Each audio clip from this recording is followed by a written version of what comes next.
नमस्कार, आप देखना शुरू कर चुके हैं लाइव सिटीज को। मैं नाम अभिषेक है। दिल्ली चुनाव हो चुके हैं। दिल्ली चुनाव में किस तरीके से बीजेपी की शानदार जीत हुई है, जिसके बाद अब बिहार चुनाव की बारी है। बिहार में विधानसभा चुनाव होने हैं। ऐसे में बीजेपी की बड़ी तैयारी है। बीजेपी बड़ी तैयारी में है।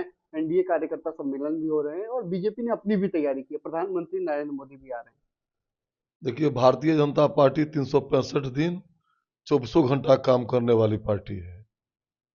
दिल्ली चुनाव हुआ है और हम चुनाव के परिणाम के दूसरे दिन से ही फिर अगले चुनाव की तैयारी प्रारंभ कर देते हैं, क्योंकि और लोगों का है जो हम इस कास्ट को इसका से जोड़ लेंगे, इसका वोट ले लेंगे, ये हो जाएगा और हम सरकार और सत्ता में आ जाएंगे। भारतीय जनता पार्टी इन बातों में विश्वास नहीं करती। भारतीय जनता पार्टी एक एक व्यक्ति को दिल जीतने का प्रयास करती है और विकास कार्यों से प्रभावित होकर के, राष्ट्रवाद से प्रभावित होकर के लोगों को अपना पक्ष रखती है और लोग उसका समर्थन करते हैं। तो बिहार में भी स्वाभाविक है, चुनाव होने वाला है। इसी क्रम में प्रधानमंत्री जी भी आ रहे हैं। आज तक इस देश में कोई किसानों को सम्मानित नहीं किया था, लेकिन किसान सम्मान निधि दे करके नरेंद्र मोदी जी ने एक छोटे किसान, मझोले किसानों को एक बहुत बड़ी राहत दी। उसी की 19वीं किस्त जारी करेंगे और बिहार के अन्य क्षेत्रों में आप एक जमाना था जब प्राथमिक विद्यालय दुनिया में नहीं था, तो नालंदा, विक्रमशिला, तक्षशिला भारत में था। बिहार में, आज के बिहार में आपको विक्रमशिला और नालंदा था। तो विक्रमशिला यूनिवर्सिटी की भी शिलान्यास करेंगे। तो कुल मिलाकर के चुनाव भी है और विकास कार्यों में भारतीय जनता पार्टी विश्वास करती है। इन्हीं सब को लेकर के आगामी चुनाव भी है। चुनाव में भी अच्छा रहेगा। कोई आरजेडी कह रही है कि बीजेपी नीतीश कुमार के साथ खेला कर सकती है। नीतीश कुमार की जेडीयू को तोड़ सकती है। जेडीयू के तमाम नेता मोदी जी से मिल रहे हैं। इस बात में कितनी सच्चाई है? देखिए, आरजेडी को न जमीन का पता है और न भारतीय जनता पार्टी को पता है। भारतीय जनता पार्टी की नीति, सिद्धांत, रीति रिवाज क्या है उनको पता नहीं है और बिहार के जमीन के बारे में भी पता नहीं है। हम 96 से नीतीश कुमार जी के साथ हैं।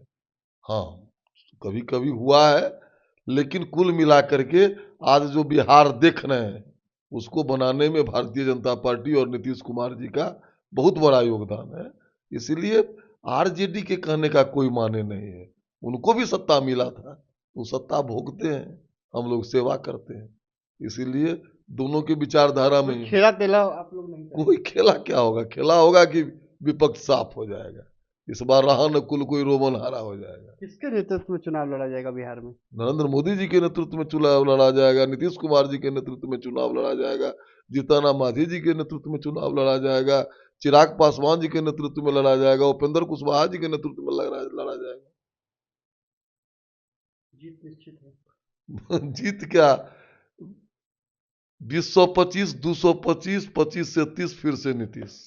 25 से 30 फिर से नीतीश। तो साफ साफ इन्होंने कह दिया, इशारा कह दिया। और 25 से नीतीश, 30 वाली बात में भी बहुत अंदर की बात है। आप समझ ही चुके होंगे। तमाम जो आरजेडी आरोप लगाती है, इन्होंने आरजेडी के आरोपों को सिरे से खारिज कर दिया है। वो क्या बताएंगे? वो तो सत्ता का सुख भोगने आते हैं। हम लोग जनता की सेवा करने आते हैं। दिल्ली चुनाव को लेकर भी कहा है। और बिहार में जिस तरीके से नरेंद्र मोदी आ रहे हैं, प्रधानमंत्री नरेंद्र मोदी आ रहे हैं और बिहार में चुनाव भी होने वाले हैं, ऐसे में क्या कुछ घोषणाएं करेंगे उसके बारे में भी बीजेपी के विधायक हरिभूषण ठाकुर बेचोल ने बताया है। और साफ साफ कह दिया है कि बिहार में 225 सीट जीतेंगे और विपक्ष साफ हो जाएगा। बने रहिए लाइव सिटीज के साथ। हमारे यूट्यूब चैनल को सब्सक्राइब करिए, उसको लाइक करिए। धन्यवाद।